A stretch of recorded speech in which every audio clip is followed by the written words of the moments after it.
అమ్మా సీత, ఎక్కడి చూస్తున్నావు అమ్మా? ఇప్పుడే అల్లుడు గారు నేను నీ గురించే తలుచుకుంటున్నాం.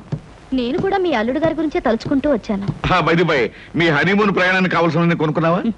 నాకు కావాల్సింది కొనుక్కుందామంటే నాకు అది దొరకటం లేదు డాడీ. ఇట్స్ ఆల్ రైట్, వెళ్ళేది ఢిల్లీ కదా, కావాల్సినవన్నీ అక్కడే కొనుక్కోవచ్చు. అవును, మనకు కావాల్సినవన్నీ అక్కడే కొనుక్కోవచ్చు సీత, యూ డోంట్ వరీ. మాకు ఢిల్లీ టికెట్స్ ఎంత కొన్నారు డాడీ? 1500 చిల్లరైందమ్మా. అంటే మన ఆఫీస్ లో ఒక సేల్స్ మెన్ జీతం అంతే కదండి? అంతే అయి ఉంటుంది. I don't know what uncle, మీ సేల్స్ మెన్ కి ఎంత ఇస్తారో ఆయన అడగడం దేనికి? పుచ్చుకునేది మీరేగా. Sita, what are you talking? Shut up! అబద్ధాలు కట్టుకథలు చెప్పి నన్ను మోసం చేస్తావా? మా నాన్నగారి దగ్గర జీతం డబ్బుల కోసం పని చేసేవాడివి నా దగ్గర మల్టీ మిలియనర్ల వద్ద చేస్తావా? ఎందుకో పనికిరాని నీ కుటుంబ సభ్యుల్ని, గ్రేట్ పీపుల్ అని నాకు పరిచయం చేస్తావా? నా మెళ్ళలో తాళిబొట్టుకి మోసం, అబద్ధం, కుట్రని 3 ముళ్ళు వేసి నా బ్రతుకుని అన్యాయం చేస్తావా? అమ్మా సీత, ఆవేశపడదు. ఈ పెళ్లి జరగడానికి కారణం అతను కాదమ్మా, నేను. డాడీ? అవునమ్మా, అతని అబద్ధాలను బలపరిచి నేను నమ్మేటి చేసి ఈ పెళ్లి జరిపించింది నేనమ్మా. డాడీ, ఈ పని నువ్వు చేసావా? ఒక మగవాడు పెళ్లి కాని ఆడపిల్ల ఆస్తి చూసి, అందం చూసి అబద్ధాలతో మోసం చేశాడంటే దానికి అర్థం ఉంది. కానీ ఒక కన్న తండ్రి సొంత కూతుర్ని పరాయి మగాడితో నాటకవాడి పెళ్లి జరిపించాడంటే బహుశా లోకం ఇదే మొదలుతారనుకుంటాను. పసితరం నుంచి అమ్మలేని నన్ను పెంచి పెద్ద చేసి అడిగింది కాదనక, కోరింది లేదనక నన్ను ఇంతదాన్ని చేశా. ఇప్పుడు ఆయనతో కలిసి నాటకవాడి నన్ను ఎందుకు మోసం చేశావు? ఎందుకు మోసం చేశావు డాడీ? మంచి ప్రశ్న వేశావమ్మా, చాలా మంచి ప్రశ్న వేశావు. కానీ ఈ ప్రశ్న అడిగే ముందు జరిగిన విషయాలు ఏమిటో ఒక్కసారి గుర్తు తెచ్చుకో. ఒక ఆడపిల్లకు ఉండవలసిన మర్యాద, సాంప్రదాయం మర్చిపోయి పేపర్లో మొగుడు కోసం ప్రకటనలు వేయించింది నువ్వు. ఆ ప్రకటనలు చూసి వచ్చిన కృష్ణను సెలెక్ట్ చేసుకుంది నువ్వు. అతన్ని మనసారా ప్రేమించి ఇంటికి తీసుకొచ్చి నాకు పరిచయం చేసింది నువ్వు. ఇందులో నా తప్పుందా? కృష్ణను చూశాక ఇంటర్వ్యూ పేరుతో నువ్వు పొరపాటుగా ప్రవర్తించిన, మొగుడు సెలక్షన్ అంటూ పొగరమోతుగా ప్రవర్తించిన, ఓ మంచి మనిషిని ఎంచుకునేటట్టు ఆ భగవంతుడు చేశాడని ఆనందించానమ్మా. అడ్డదారిలో వెళ్ళినా నేను ఆశించినట్టుగా గమ్యానికి చేరుకుంటున్నావని సంబరపడ్డానమ్మా. అందుకే ఈ పెళ్లి జరిపించడానికి నేను కొన్ని అబద్ధాలు చెప్పుంటాను. ఇది ఏ రకంగా తప్పమ్మా? అంటే మోసం చేసి ఆయనతో పాటు సీత, మళ్ళీ మళ్ళీ అతను మోసం అను. పెళ్లికి ముందే నీతో చెప్పాలనుకున్నాడు, కానీ నేనే చెప్పొద్దన్నాను. ఇది తప్పేమోనన్నాడు, కానీ ఇది తప్పనిసరని నేనే ఒప్పించాను. సీత, భగవంతుడు నిన్ను ఏ మోసగాడి చేతులను పడేయకుండా ఒక మంచి మనిషి, మనసున్న మనిషి చేతిలో పెట్టినందుకు నేను సంతోషించానమ్మా. All right daddy, all right. జరిగిన దానికి కారుకురాలి నేనేనంటావు, అన్ని చేసింది నేనేనంటావు. ఆల్ రైట్, ఇప్పుడు కూడా నేను చేయాల్సిందేదో చేస్తాను. సీత, ఏం చేస్తావు?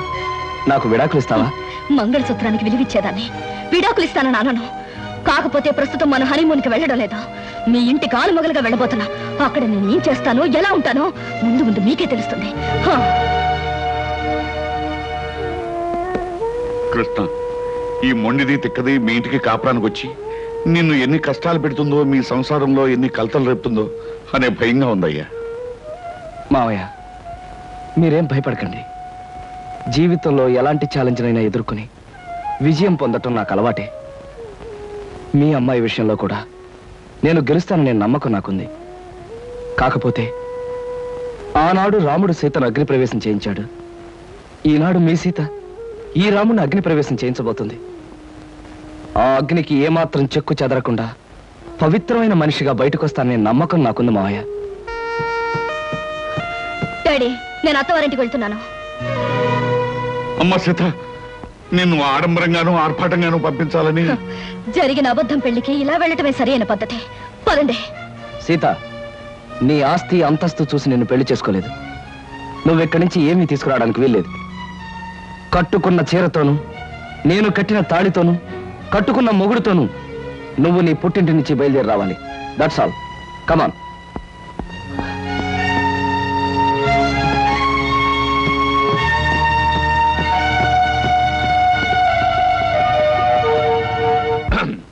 మా బాస్ చిరంజీవి ఇలాగే ఒక సినిమాలో ఫస్ట్ నైట్. అప్పుడు ఆపుతావా నీ గోలా? నేను వెళ్ళా? వెళ్ళు. 1 minute. Okay, thank you. వెళ్ళు.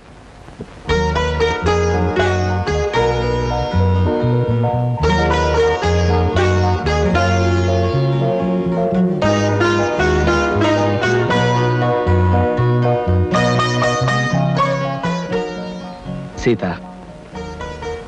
మగాడికైనా ఆడదానికైనా జీవితంలో ఈ తొలి రాత్రి అనేది ఓ మరపురాని మధురమైన అనుభవం అంటారు. ఈ అనుభవంతో మనుషుల్లో ఆత్మీయతలు పెరుగుతాయి, ఒకరినొకరు పూర్తిగా అర్థం చేసుకోవడం జరుగుతుంది. సీత, నేను నీకు ఎన్నో అబద్ధాలు చెప్పుండొచ్చు, కానీ ఒక్కటి మాత్రం నిజం. నేను మనస్ఫూర్తిగా మనసారా నిన్ను మొదటిసారి చూసినప్పుడే ప్రేమించాను. I love you Sita, I love you. కాదండి, మీరు నన్ను ముట్టుకోవడానికి వీల్లేదు. సీత, అవును, తాళి కట్టారు గనక లోకం ముందు మీకు భారీగా తల ఉంచే ఉంటాను. కానీ నా మనసును మోసం చేశారు గనక నేనెన్నటికీ మీకు దగ్గర కాలేను. సీత, ఏమిటి అర్థం లేకుండా?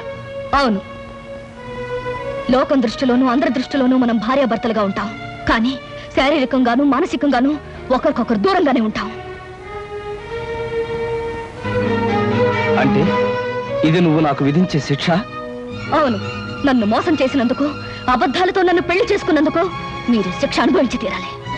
ఆల్ రైట్ సీత, నేను నిన్ను ప్రేమించి పెళ్లి చేసుకుంది పవిత్రమైన భావంతోనే తప్ప కామంతో కోరిక తీర్చుకోవడానికి కాదు. నా మీద మనసు లేని నిన్ను ఎన్నటికీ తాకను. ఏదో ఒక రోజున నన్ను అర్థం చేసుకుని నువ్వు నా దగ్గరికి రావాలే తప్ప నేను మాత్రం నీ దగ్గరికి రాను. అంతవరకు లోకం దృష్టిలో మాత్రమే నీకు భర్తగా ఉంటాను. Good night. శంకరం, శంకరం,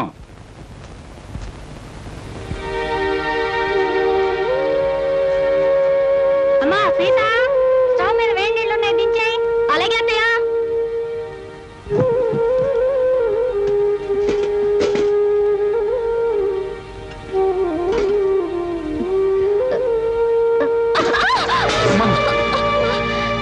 ఏమిటమ్మా సీత, చేతులు కలియా? లేదు నాన్న, నా కర్మ ఇలా కాలింది. అవే మాటలమ్మా.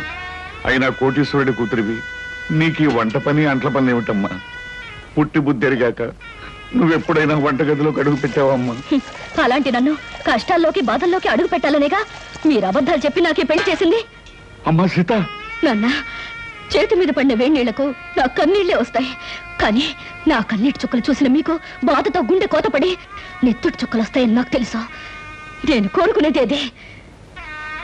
అమ్మా సీత, ఓ మంచి మనిషితో నీ పెళ్లి జరగాలని నేను తాపత్రయపడ్డానే తప్ప నువ్వో పని మనిషిలాగా అలవాటు లేని అడ్డమైన పనులు చేయాలని నేను కోరుకోలేదమ్మా. 2000 జీతంతో 6 మంది ఉన్న కుటుంబాన్ని పోషించే ఒక మధ్యతరగతి మనిషి ఇల్లాలు అన్ని పనులు చేసే తీరాలన్నా.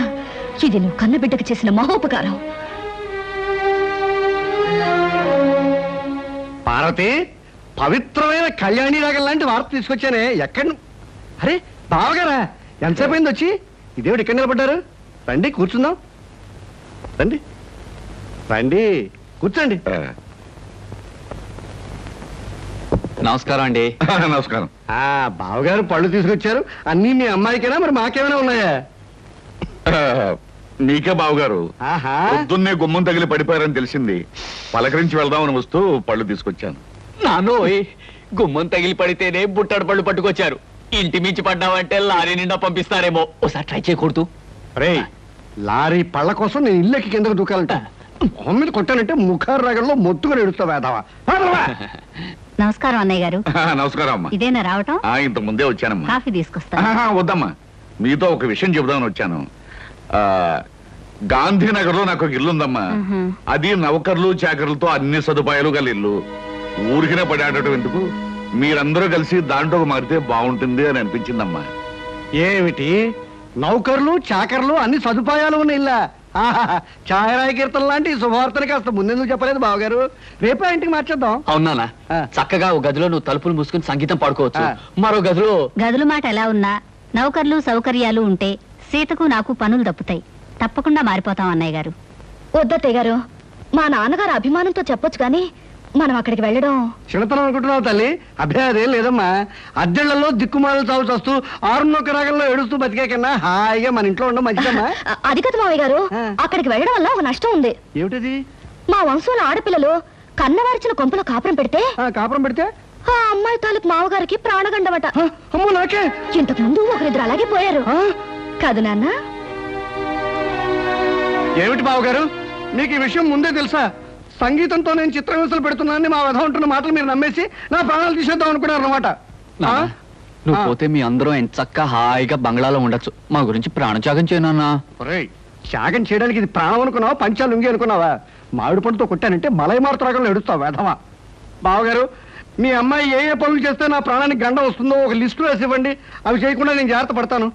నాన్న, అభిమానంతో మీరు చేయబోయిన సహాయాన్ని వద్దన్నందుకు నన్ను మన్నించండి.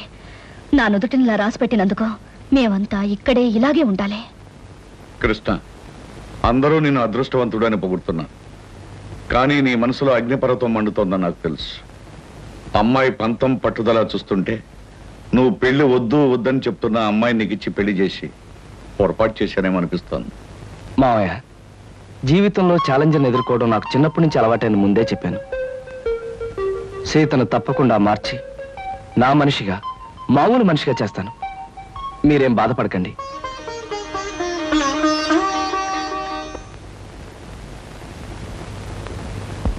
ఏమండి, ఇవాళ మన హౌస్ ఓనర్స్ వెడ్డింగ్ డే అట. సాయంకాలం పార్టీకి పిలిచారు. పెళ్లి రోజులు అనేవి ప్రతి జంటకి వస్తుంటాయి. కాకపోతే కొంతమందికి సంతోషమైన రోజు, మరి కొంతమందికి విచారమైన రోజు. సాయంత్రం పార్టీకి వెళ్ళినప్పుడు వాళ్ళకి బహుమతి ఇవ్వాలి. ఈ 500 తీసుకెళ్ళి ఏదైనా కొనుక్కురండి. ఈ నెల ఇంటి ఖర్చులో ఇదొక ఎక్స్ట్రా అన్నమాట. అయినా ఈ మన్మధరావు వెడ్డింగ్ డే చేసుకోకపోతే దేశానికి ఏమైనా నష్టమా? సవ్యంగా పెళ్లి చేసుకున్న వాళ్ళకి వెడ్డింగ్ డే అనేది ఓ పండుగ లాంటిది. 4 గంటలకల్లా పార్టీకి వెళ్ళాలి. ఏదో ఒకటి తీసుకురండి.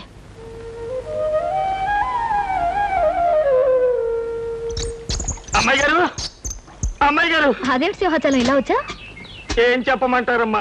ఇదిగో నా పక్కన ఉన్నాడు చూడండి, ఈడే మా ఇంట్లో ఉన్నారు. మటన్ కొట్టు మస్తాను గారమ్మా. అద్దె డబ్బులు అర్జెంటుగా కట్టకపోతే మా ఆవిడ్ని, నన్ను, మా పిల్లల్ని కైమా చేసేస్తానంటున్నాడు. అసలే మా పశువుడు చౌ బతుకుల మధ్య ఉన్నాడు. ముందాడికి మందులు ఎంచుకోవడానికి డబ్బులు చూసుకోవాలి, తర్వాత నీ సంగతి అంటే వినిపించుకోవటం లేదమ్మా. అదేమిటయ్యా వస్తాను. అవతల పిల్లాడి ప్రాణం మీదకి వచ్చిందంటే వినకుండా ఏమిటంత మాటలు? మాటలు కాదు అమ్మా, ఖచ్చితంగా వీడిని ఖాళీ చెయ్యి, కైమా కొట్టి వీడిని కొంప ఖాళీ చేయించేస్తాను. అమ్మా, వీడికి నచ్చ చెప్పడానికి చూసి ప్రయోజనం లేదు తల్లి. ఇప్పటికే వీడి మనుషులు సామానంతా బయట పారేసి చిందులు దొక్కేస్తూ ఉంటారు. నా పెళ్ళం బిడ్డను ఒళ్ళో పెట్టుకుని సాగు బతుకుల మధ్య ఉన్నాడు అని ఏడుస్తూ ఉంటుంది. ఏం చెప్పినా వినకపోవడం వీడికి పుట్టుకతో వచ్చిన గుణం అమ్మా. డబ్బులు ఇవ్వడం తప్ప మరో దారి లేదు తల్లి, మరో దారి లేదు. నువ్వంత బాధపడకు సింహాచలం. అతనంత మనసు లేకుండా దుర్మార్గంగా మాట్లాడుతుంటే మనసున్న మనిషి ఎవరు చూస్తూ ఊరుకోలేరు. నీకెంత కావాలి? ఒక 500 అయితే మందుకి అద్దెకి. అయితే ఉండు, తెస్తాను. ఏమే, ఎలా ఉంది మన యాక్టింగ్? బ్రహ్మాండంగా ఉంది. నువ్వు తాగినంత పోయిస్తా గానీ ఆ కోపం చూపులు అలాగే ఉంచు. మీసం తిప్పు, లేకపోతే అమ్మాయి గారు కనిపెట్టేస్తారు. అచ్చా, ఇదిగో సింహాచలం 500. ఇతనికి ఇవ్వాల్సింది ఇచ్చి మీ అబ్బాయికి వైద్యం చేయించు. అమ్మా, వయసులో చిన్నదానివైనా నీ కాళ్ళకి దండం పెడతాను. పదరా దరిద్రుడా, లెక్క చూసి నీ డబ్బు నీ మొహాన్ని కొడతాను. వస్తానమ్మా. బాబు, అసలే పసివాడికి ఒళ్ళు బాగుండగా ఏడుతున్నాను. ఇప్పుడు అద్దె పేరు చెప్పి సామాన్లన్నీ బయట పారేసి అన్యాయం అయిపోతాను బాబు. నోరు మీవే.